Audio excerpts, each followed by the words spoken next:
प्रत्येक पोरांना सांगतो, प्रत्येक इतकं मारलो, इतक्या गोळ्या मारत होते, पत्र्यातून गोळ्यावर जात. का अन्याय केला आमच्यावर? आम्ही काय वाईट बोललो त्या दिवशी मुख्यमंत्र्याला, उपमुख्यमंत्र्याला, गृहमंत्र्यांना? फडणवीस गृहमंत्री होते, आम्ही काय बोललो त्यांना आधी? का मारायचं? आंदोलन करते, शांततेत करू दे. आता काय करतो? ऐकत नाही. मी नाही ऐकत. मी नाही फुटत पैशानी पदानी. कुणी दाखवून द्यावा मी 1 रुपया घेतला, उद्या सकाळी फाशी घेतो. नाही घेतले ते 2 बापाच्या आवडत, ते ब्यातच फरक. 1 रुपया फक्त सरकारने सांगावं की आम्ही याला 1 रुपया दिला, याला 700 रुपयाचं काम दिलं, एकाने सांगावं. इतका तळमळीने करतो मी. आजकाल स्वार्थी दुनिया आहे. स्वार्थ सोडून कोणी कामच करत नाही लाडू. स्वार्थ सोडून कोणालाही वेळ नाही यार.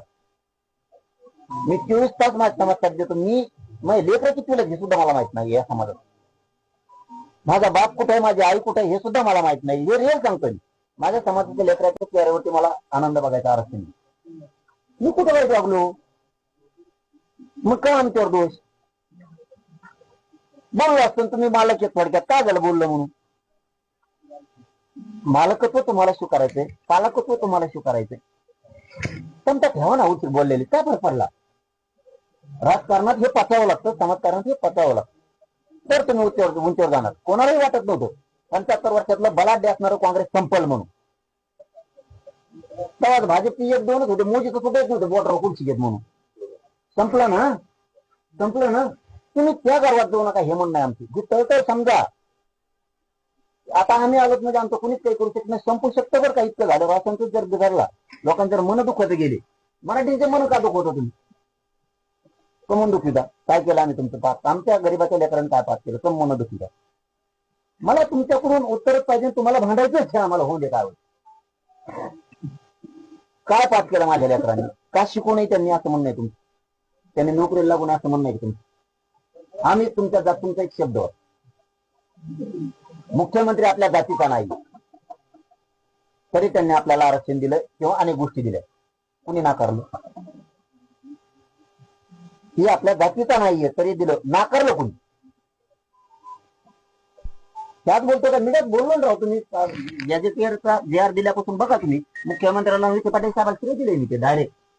आणि ह्या 8 महिन्यात फडणवीस साहेबाला बोललेलं मला दाखव. या 8 महिन्यात म्हणतो मी तुम्हाला. म्हणजे ह्या 8 महिन्यात तुमच्याबद्दल कधीच भांडलो नाही, तुमचा सन्मानच केला नाही. तुम्ही भांडा ना, माझं ते मतच नाहीये. आमचं घरानं कोणी ऐकून घ्यायचं, आमची तळतळ कोणी ऐकून घ्यायची? आम्ही मुख्यमंत्र्याला बोललोच नाही ते 8 महिन्यात. तुम्ही आता आम्हाला भाऊ म्हटलात ना, पण मला हे तुम्हाला सांगणं खूप गरजेचं आहे. मी ऐकलं ना दादा. मला माहित नाही असं आहे का? तुम्ही जे म्हटला बघा, आता तुमची तळमळ, तुमची ऐकून घेणार आम्ही, तुम्हाला कधी आम्ही ऐकून घेणार नाही असं नाही. आजचा दिवस हे समाजाचा खोटीचा आहे. महाराष्ट्रातले मराठ्यांचे लोक, तुम्ही शहरात राहताय, खेड्यातले मराठ्यांचे लोक आऊत जरी यांचे असले तरी मोबाईल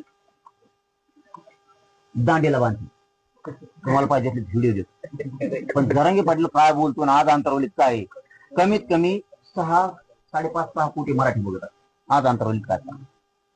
म्हणून आज सगळ्यांनाच वाटतंय की हे माणूस पहिल्यांदा म्हणला ना मी मराठ्यांचा आहे,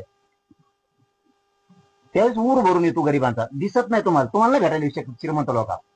कारण तुम्हाला हे म्हणजे त्याच्यात वाईट नका वाटू दे. आमच्या समाजाचा एखादा माणूस मोठा झालाय तो गर्वच असतो, बोलून दाखवल्यानं दुरावा निर्माण होतो. त्यामुळे काही गोष्टी बोलून पण दाखवायच्या नसतात. ती अभिमानाचा सोबत तुमच्याकडे श्रीमंत सांगायला येत नाही, कुजबुज हे आम्ही ऐकतो खेड्यातली. आम्ही लोकांना वाटतं आता हे माणूस काहीतरी करत. आता तुम्ही म्हणलात मुख्यमंत्री साहेब आपल्या जातीचा नसून आरक्षण दिलं, तुम्ही हे पण विसरले ना आपल्या जातीचं नसून मराठीने निवडून दिलं. हे आता आमच्या जातीचं नाही, शेजारी बसलेलं दिलंच नाही निवडून मराठीने. म्हणजे तुम्ही आमच्यात ना द्वेष भावनेनं बघून हे आमच्या